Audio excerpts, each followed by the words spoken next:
ዜናው በዝርዝር ዶክተር ፍጹም ለመጀመሪያው መልስ ይሰጡኛል። ቀጥሎ ለማነሳው ጥያቄ የኢትዮጵያ መንግስትና የፋኖ ታጣቂዎች መጀመሪያ በትግራው ጦርነት የጋራ ግንባር ሲፈጥሩ ኋላም ሲቃረኑ እንዲያው መጀመሪያ የጠላትህ ጠላት በሚል ጊዜያዊ ታክቲክ ጥቅም ወይም ጠመንጃን እንደ ጥቅም ማስከበሪያ ከመውሰድ ስሜት እንጂ የነጠረ ዓላማና መርህ ይዘው ኋላም ላይ ሲጋጩ በቅጡ ተወያይተው ተነጋግረው ልዩነት ፈጥረው አልነበረም የሚሉ አሉ።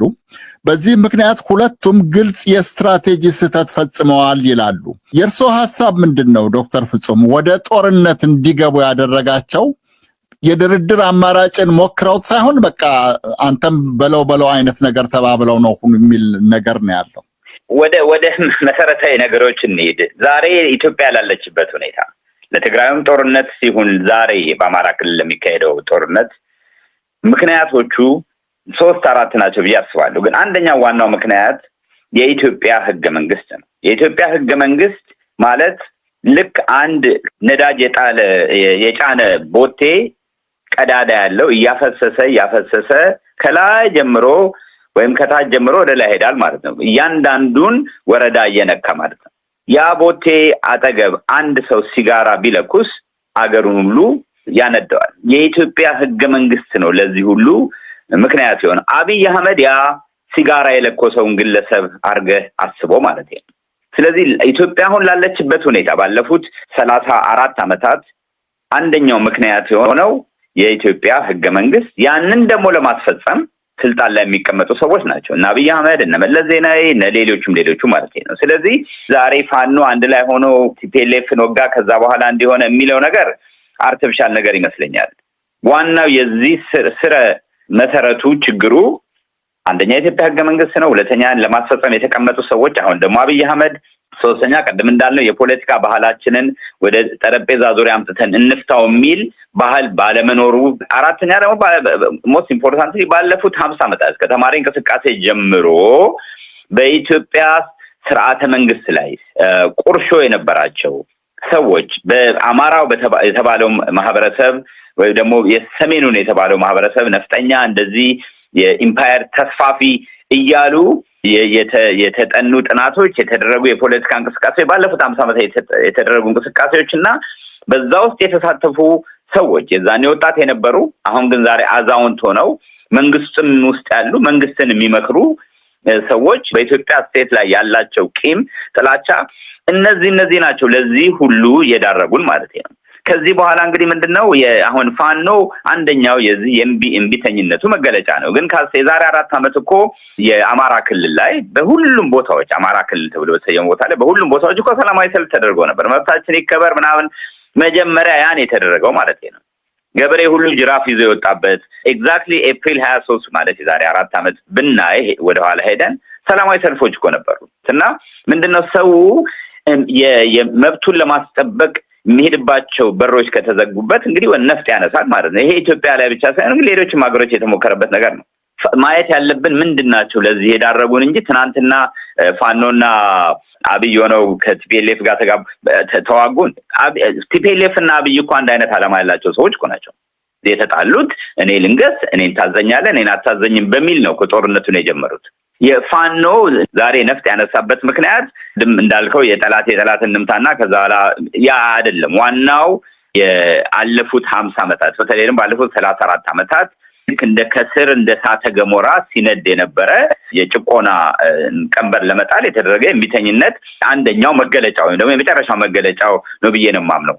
ዶክተር ሲሳይስ አሁን ዶክተር ፍጹም እንዳሉት በጣም ሲቀርብ የኢትዮጵያ ህዝቦች አብዮታዊ ዲሞክራሲ ግንባር ኢህአዴግ በተለይ የአማራውን ህዝብ ከገዢዎች ጋር ደምሮ ጨቋኝ እንደሆነ በዝባዥና ትምክተኛ እንደሆነ በሰፊው መስበኩ፣ ራቅ ሲል ደግሞ የብሔር ብሔረሰቦች ጥያቄ የሚለው ከ60ዎቹ የተማሪዎች እንቅስቃሴ ጀምሮ ያለው እንደ አንድ ምክንያት ይጠቀሳል። ሌላኛው በጠቅላይ ሚኒስትር አብይ አህመድ የሚመራው መንግስት ሰላምን የመጠበቅ ህግና ስርዓት በየአካባቢው የማስከበር እንደ መንግስት ቅሬታዎችን በትዕግስት ይዞ የማስታረቅ አይነት ወይ ፍላጎቱ ወይ አቅሙ አለመኖሩ ነው የሚል ነው። ሌላው አሁንም ዶክተር ፍጹም ያሉት ህገ መንግስቱ ነው። ለእርሶ መሰረታዊ የሚባለው ምክንያት ምንድን ነው? እውነት ነው እንግዲህ ነጋሽ እንዳልከው ዶክተር ፍጹምም እንዳሉት አጠቃላይ የሀገሪቱ የአማራን በተለይ ደግሞ ከአማራ ጋር የተያያዙ ችግሮች እና የሚነሱ ጥያቄዎች በተገቢ መንገድ ምላሽ ሊያገኙ ይችሉ የነበሩት ህገ መንግስቱ ቢስተካከል ነበር ወይ ቢከለስ ነበረ። ህገ መንግስቱ ይዟቸው የመጡ የተሳሳቱ ትርክቶች አሉ። ሁሉም ነገር ለብሔር ብሔረሰቦች የሰጠበት ሁኔታ አለ። አማራን ብቻ ሳይሆን ኢትዮጵያዊ ነን ብለው የሚያስቡ የዚህኛው የዛኛው ብሔረሰብ አባል ነን የማይሉ ወገኖች ማለትም የማይፈልጉ ወገኖች ጭምር የተገለሉበት ነው። ቦታ የላቸውም በዚህ ህገ መንግስት ላይ። የብሔር አደረጃጀትን ይዘው በመጡ በታገሉ አሸናፊዎች ተረቆ የጸደቀ ህገ መንግስት ነው። በዚህ ሂደት ውስጥ የአማራ ህዝብና ኢትዮጵያውያን በተገቢ መንገድ የተወከሉበት ስላልነበረ ህገ መንግስቱ የኛ ነው ብለው አያምኑም። እሱ ብቻ ግን አይደለም። ህገ መንግስት ችግር ይዞ ወይም የተወሰነም ቢሆን መነሻ ይዞ ሊመጣ ይችላል። አተገባበር ላይ ቅቡልነት እንዲያገኝ የሚያደርግ ክፍተቶችን እየሞላ የሚሄድ ዴሞክራሲያዊ የሆነ ስርዓት መንግስት ያልነበረ መሆኑ ባለፉት 30 ዓመታት በግልጽ የሚታይ እውነት ነው። የማንነት ጥያቄዎች አሉ። የአስተዳደር ወሰን ጥያቄዎች አሉ። ትግራይ፣ ወልቃይት ጠገዴ፣ ጠለምት፣ ራያን ልናነሳ እንችላለን። የመተከል አካባቢን እንደዚሁ ልናነሳ እንችላለን። የሸዋ አማራ ሰፊ ጥያቄ አለው በዚህ ረገድ። ስለዚህ ለእነዚህ ጥያቄዎች ወቅታዊና ተገቢ የሆነ ምላሽ አለመስጠቱ በህዝቡ ላይ ቅሬታ እየፈጠረ የመጣበት፣ በዛ ላይ እንግዲህ የፍትህ እጦት አለ፣ የዴሞክራሲ ዴፊሲት አለ፣ የሌሎችም ማህበራዊ እና ኢኮኖሚያዊ ጫናዎች እና መገለሎች ነበሩ። እነዚህ ጫናዎች ባሉበት ሁኔታ በትግራይና በፌዴራል መንግስት መካከል የተካሄደው ጦርነት የራሱ አባባሽ የሆነ ምክንያት ሆኖ ሊመጣ ይችላል።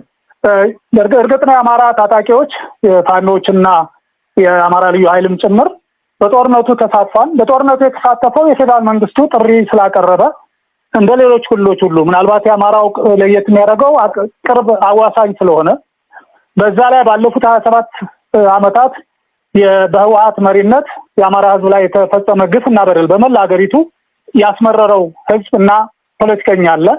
እነዚህ ሁኔታዎች የፌዴራል መንግስቱ የህግ ማስከበር ስራ ሰራለሁ ብሎ ሲነሳ ከፌዴራል መንግስቱ ጋር መቆማቸው በአማራ ክልል መንግስት ጥሪ ይሁን በፌዴራል መንግስቱ ጥሪ የሚያጠያይቅ አልነበረም። ስለዚህ የራሳቸውን አስተዋጽኦ አድርገው ነበር። በተለይ ፋኖዎች በራሳቸው ትጥቅ ራሳቸው ስንቅ የህይወትን መስዋዕትነት ለመክፈል ጥረት ያደረጉበት ሁኔታ ነበረ።